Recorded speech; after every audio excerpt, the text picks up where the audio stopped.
बिस्मिल्लाहिर्रहमानिर्रहीम। शुरू अल्लाह पाक के बबरकत नाम से जो बड़ा मेहरबान और निहायत रहम करने वाला रब है। अस्सलाम वालेकुम रहमतुल्लाहि व बरकातुहू। मेरे तमाम बहन भाइयों को मेरे इस चैनल राइज एंड शाइन पर बहुत बहुत खुश आमदीद। जिन्होंने चैनल को सब्सक्राइब किया, वीडियोस को लाइक और शेयर किया, उनका बहुत बहुत शुक्रिया। और जिन्होंने चैनल को सब्सक्राइब नहीं किया, वीडियोस को लाइक और शेयर नहीं किया, मैं उनसे यही कहूंगी कि अल्लाह पाक की बारगाह में मेरे इस छोटे से एफर्ट में आपका सब्सक्रिप्शन, आपका लाइक और शेयर बहुत ही हेल्पिंग होगा और अल्लाह पाक आप सबको भी इसके लिए जज़ाए खैर दे, आमीन। और 2K सब्सक्राइबर पर जो मैंने अच्छा सा गिव अवे अनाउंस किया है, उसे विन करने के लिए यूट्यूब चैनल को ज्यादा से ज्यादा सब्सक्राइब करें, वीडियोस को लाइक और शेयर करें। तो चलिए जी शुरू करते हैं आज की वीडियो। अल्हम्दुलिल्लाह, आज भी अल्लाह पाक का एक बहुत ही खूबसूरत दिन है और आज भी अल्लाह पाक हम सब पर अपना फजल और करम ऐसे ही कायम रखे, आमीन।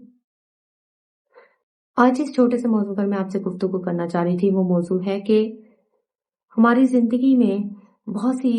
परेशानियां, बहुत सी मुश्किलात आती हैं। किसी इंसान की जिंदगी भी मुश्किल और परेशानियों से खाली नहीं है। कोई इंसान ये नहीं कह सकता कि हमारी जिंदगी बिल्कुल परफेक्ट है और हमारी जिंदगी में कभी कोई मुश्किल नहीं आई या कभी कोई परेशानी नहीं आई। तो हमारी जिंदगी में जो भी मुश्किलात, जो भी परेशानियां आती हैं, वो सब अल्लाह पाक की तरफ से होती हैं। लेकिन हमें ये कैसे पता चलेगा कि ये अल्लाह की तरफ से हमें कोई दुनिया में सजा मिल रही है या हमारी आजमाइश है। तो सबसे पहली बात तो ये है कि अल्लाह पाक जितनी भी हमारे से पहले कौमें आती रही हैं इस दुनिया में, जितने भी पैगंबरों की कौमें आती रही हैं, जब वो गलत काम करती थी, जब जो भी उनमें अखलाकी या मुआशरती या किसी किस्म की बुराई जब उनमें पाई जाती थी, या वो गलत काम करती थी, या वो कुफर करती थी, अल्लाह पाक की नाफरमानी करती थी, या पैगंबरों की नाफरमानी करती थी, तो अल्लाह पाक उसी वक्त उन्हें कुछ अरसे की लिमिट के साथ या कुछ अरसे के दौरानिये में उन्हें अजाब भेज रहा था और उन्हें उस दुनिया में ही उस चीज की सजा मिल जाती थी। लेकिन जब नबी पाक सल्लल्लाहु अलैहि वसल्लम की उम्मत आई, जब आप सल्लल्लाहु अलैहि वसल्लम ने दीन इस्लाम का काम किया, तो अल्लाह पाक ने वाहिद हमारी एक ऐसी उम्मत है आप सल्लल्लाहु अलैहि वसल्लम की, जिनके ऊपर अल्लाह पाक ने जिनको मोहलत दी, जिनको वक्त दिया, जिनको एक टाइम पीरियड दिया कि वो इस वक्त के अंदर जो है वो तौबा कर सकते हैं, और उसी वक्त उनको उनके गुनाहों की सजा नहीं दी, उनकी रस्सी दराज की, उनको दौरानिया दिया, उनको वक्त दिया कि वो अल्लाह की बारगाह में जो है वो तौबा कर सकते हैं। यह एजाज सिर्फ आप सल्लल्लाहु अलैहि वसल्लम की उम्मत को बख्शा गया। इसीलिए आप ये देखें कि बहुत से लोग ऐशो इशरत की जिंदगी गुजार रहे होते हैं, बुराइयों में मुब्तला होते हैं, लेकिन अल्लाह पाक उन्हें उसी वक्त उनके गुनाहों की सजा नहीं दे रहा होता, उन्हें उनकी बुराइयों की उसी वक्त सजा नहीं मिल रही होती। वो इसलिए कि अल्लाह पाक ने मोहलत दी कि शायद ये बंदा तौबा कर ले और मेरी बारगाह में आकर मुझसे माफी मांगे और मैं इसे माफ कर दूंगा। क़यामत के दिन से पहले तक अल्लाह पाक ने तौबा की मोहलत दी।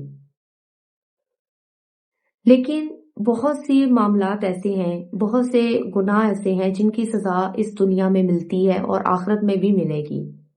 लेकिन हमें कैसे पता चलेगा कि हमारे ऊपर जो आजमाइश आई है, हमारे ऊपर जो मुश्किल आई है, जो परेशानी आई है, वो अल्लाह की तरफ से एक सजा है या अल्लाह की तरफ से एक आजमाइश है। सबसे पहली बात तो ये है कि जब इंसान के ऊपर कोई आजमाइश, कोई मुश्किल आती है, अगर तो वो अपने पाक परवरदिगार की बारगाह से रुजू करता है, अगर वो अपने गुनाहों की माफी मांगता है, अगर वो ज्यादा अपने दीन इस्लाम की तरफ मतवज्जो होता है, तो इसका मतलब ये है कि ये जो उसकी जिंदगी में आजमाइश, जो परेशानी आई है, जो मुश्किल आई है, ये अल्लाह की तरफ से एक आजमाइश है। अल्लाह पाक ऐसे बंदे को अपने करीब करना चाहता है, इसीलिए अल्लाह ने उसकी जिंदगी को मुश्किल में डाला है। क्योंकि जितना अल्लाह पाक किसी इंसान को अपने करीब करना चाहता है, उतनी ही उसकी मुश्किल और परेशानी जो है उस इंसान की जिंदगी में ज्यादा होती है। और जब वो इंसान अल्लाह पाक का कुर्ब हासिल करता है, अल्लाह की तरफ रुजू करता है, अल्लाह से मदद मांगता है, अपने नबी पाक सल्लल्लाहु अलैहि वसल्लम की नजर रहमत मांगता है, उतनी ही, और अल्लाह की बारगाह में शुक्र अल्हम्दुलिल्लाह का कलमा पड़ता है, तो उतनी ही जल्दी अल्लाह पाक उसकी उस मुश्किल को उसकी आसानी में बदल देता है। जैसा कि अल्लाह पाक ने कुरान मजीद में भी फरमाया, इन्ना माल उसरी युसरा, इन्ना माल उसरी युसरा, के बेशक हर तकलीफ के बाद आसानी है, बेशक हर मुश्किल के बाद आसानी है। तो جتنا انسان اللہ پاک کی بارگاہ کی طرف رجوع کرتا ہے، جتنا اللہ سے توبہ کرتا ہے، اللہ سے معافی مانگتا ہے، اللہ کی محبت اور اللہ کی مدد مانگتا ہے اور اللہ کی بارگاہ میں شکر کا کلمہ پڑھتا ہے، اتنی جلدی اس کی مشکل جو ہے وہ اللہ آسانی میں بدل دیتا، خوش ہو کر کہ اس بندے نے مجھ سے رجوع کیا، میرے سے مدد مانگی۔ اور جتنا انسان اللہ پاک سے دور ہو کر اپنی کسی بھی مشکل میں، کسی بھی پریشانی میں لوگوں سے اپنے دکھوں کو شیئر کرتا ہے، لوگوں سے بانٹتا ہے، لوگوں کو بتاتا ہے کہ میرے ساتھ یہ مسئلہ ہو گیا، میرے ساتھ یہ برا ہو گیا، میں تو بڑی تکلیف میں ہوں، میں تو بڑی پریشانی میں ہوں، اور اللہ پاک کی ناشکری کرتا ہے، تو بجائے اس کے کہ اللہ سے رجوع کرنے کے لوگوں کو، غیر اللہ کو جا کے بتاتا ہے کہ میرے ساتھ یہ پریشانی ہوگی، اور جتنا زیادہ وہ شور مچاتا ہے اتنی ہی زیادہ اللہ پاک اس کی مشکل کو مزید سخت کر دیتا ہے، اس کی آزمائش کو، اس کی پریشانی کو مزید سخت کر دیتا ہے، کیونکہ اللہ پاک بالکل پسند نہیں فرماتا کہ انسان کو اگر اس نے کسی آزمائش میں، کسی مشکل میں مبتلا کیا ہے تو وہ لوگوں سے جا کر ان کو بیان کرے،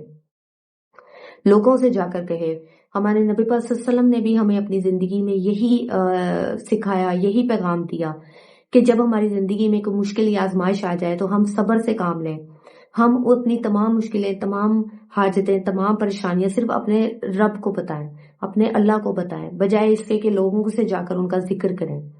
لوگوں سے جا کر ان کو بتائیں، کیونکہ لوگ ہماری اس مشکل کو اور آسانی کو، ہماری مشکل اور پریشانی کو جو ہے وہ حل نہیں کر سکتے، ان کے پاس کوئی ایسا وہ نہیں ہے، ایسا اللہ پاک نے ان کو توفیق نہیں دی کہ وہ ہماری مشکلوں کو، پریشانیوں کو جو ہے وہ حل کر سکیں۔ اور کچھ تو ایسے ہوتے ہیں کہ جو ہمیں تکلیف میں دیکھ کر خوش ہوتے ہیں، ہمارا مذاق اڑاتے ہیں، تو اسی لیے جب بھی کوئی مشکل آئے، کوئی پریشانی آئے، تو ہماری کوشش یہی ہونی چاہیے کہ ہم صرف اپنے اللہ کو بتائیں کہ ہماری زندگی میں یہ پریشانی ہے، یہ مشکل ہے، اور جتنا ہم اللہ کے قریب ہوتے جائیں گے اتنا ہی زیادہ ہمیں اللہ پاک کا قرب اور محبت نصیب ہوگی، ہماری مشکل جو ہے وہ آسانی میں بدلے گی، اور ہمیں پتہ چلے گا کہ یہ ہمارے رب کی طرف سے ہماری آزمائش ہے۔ اور جتنا ہم لوگوں کے قریب ہوں گے، جتنا ہم لوگوں کے سامنے واویلا کریں گے، ان کو بتائیں گے، تو اس کا مطلب ہے یہ اللہ پاک کی ہمارے لیے سزا ہے کہ اللہ فرماتا ہے کہ تو لوگوں کی طرف رجوع کر رہا ہے تو اب لوگوں کو ہی بتا جا کے انہی سے اپنی مشکلیں حل کروا، اور ایسے ہماری پریشانی اور مشکل میں جو ہے وہ مزید اضافہ ہوتا جاتا ہے۔ تو یہی بس ایک فرق ہے، اور بہت ہی آسانی سے پتہ چل جانے والا فرق ہے، جس سے ہمیں یہ اندازہ ہو سکتا ہے کہ ہماری زندگی میں آنے والی مشکل جو ہے وہ اللہ کی طرف سے ایک آزمائش ہے یا اللہ کی ہمارے لیے سزا ہے۔ تو مجھے امید ہے اللہ آج آپ کو یہ ایک چھوٹی سی ویڈیو میری جو ہے وہ پسند آئی ہوگی، اور